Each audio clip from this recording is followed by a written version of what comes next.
ভর্তি দেওয়ার সুবর্ণ সুযোগ। Mission MBBS, best abroad MBBS consultancy in West Bengal. গত 10 বছর ধরে মিশন এমবিবিএস মেডিকেল ছাত্রছাত্রীদের স্বপ্ন পূরণে নিয়োজিত।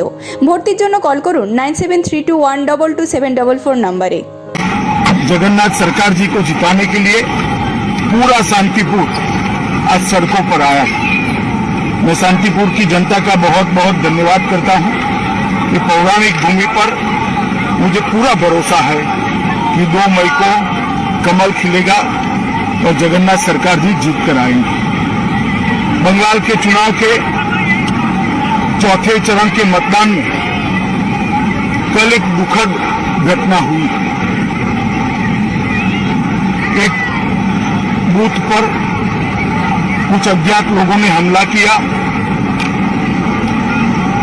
सीआरपीएफ के हथियार लूटने का प्रयास किया और जब सीआरपीएफ ने अपने बचाव में अपने हथियार बचाने के लिए गोली चलानी पड़ी, इसमें 4 लोगों की एक मृत्यु हुई।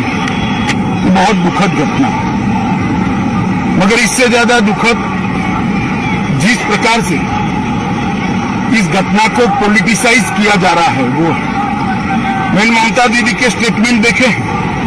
उसी बूथ पर सुबह आनंद बर्मन का हत्या कर दिया गया, गुंडों द्वारा हत्या कर दिया, और वो इसलिए हत्या कर दिया गया कि वहां पर मतदान न हो। उसी बूथ पर हमला किया गया और उसी बूथ पर सीआईएफएस के हथियार लूटने का प्रयास किया। मगर ममता दीदी सिर्फ 4 लोगों को श्रद्धांजलि देती है। आनंद बर्मन की मौत की उनको नहीं पड़ी।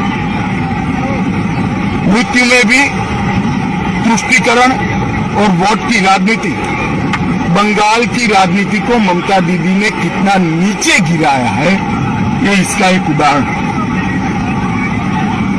आनंद बर्मन बढ़ गया, उसका भी हमें दुख है, और बाकी जो 4 लोग मर गए इसका भी दुख है।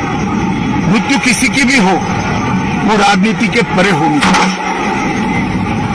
परंतु आनंद बर्मन पर ना एक भी आंसू बहाया, ना एक भी स्टेटमेंट किया, ना आज तक उसके मृत्यु पर श्रद्धांजलि या दुख व्यक्त किया।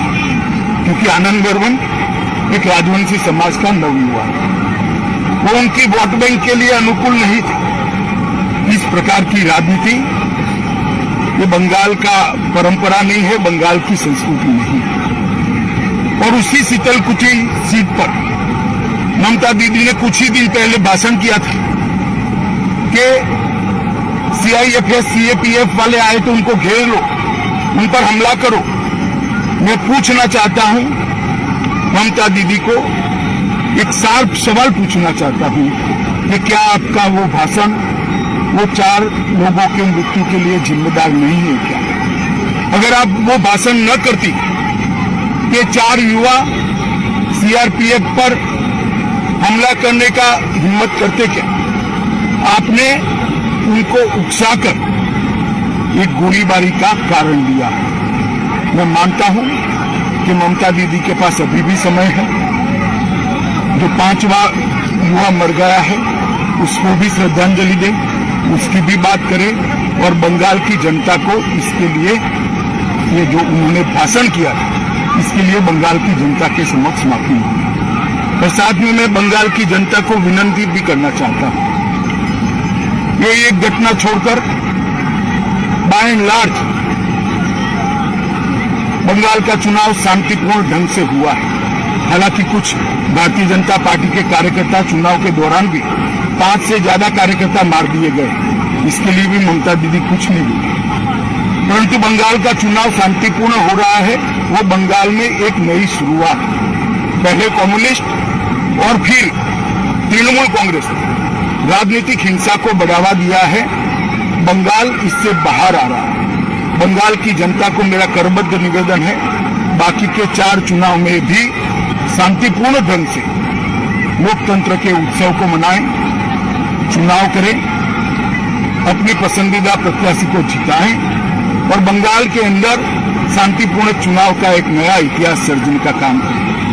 साथ में मैं बंगाल की जनता को ये भी वादा करना चाहता हूं कि 2 मई के बाद जब भारतीय जनता पार्टी की सरकार यहाँ मोदी जी के नेतृत्व में बनेगी, ये चुनावी हिंसा, राजनीतिक हिंसा हमेशा के लिए बंगाल को छोड़कर चली जाएगी, क्योंकि राजनीति हिंसा करने वाले लोगों को आप निश्चित रूप से परास्त करने वाले हैं। मैं फिर से एक बार शांतिपूर्ण चुनाव के लिए सभी को अपील करता हूं, सभी दल के कार्यकर्ताओं को अपील करता हूं कि चुनाव आयोग के बनाए हुए नीति नियमों के अनुसार हम चले, इसका पालन करें और चुनाव को शांतिपूर्ण रखें। धन्यवाद। বেনারসির 3 অধ্যায়, রাজঘরানা, রামনগর ও মঙ্গল বেনারসি, সাহা টেক্সটাইল।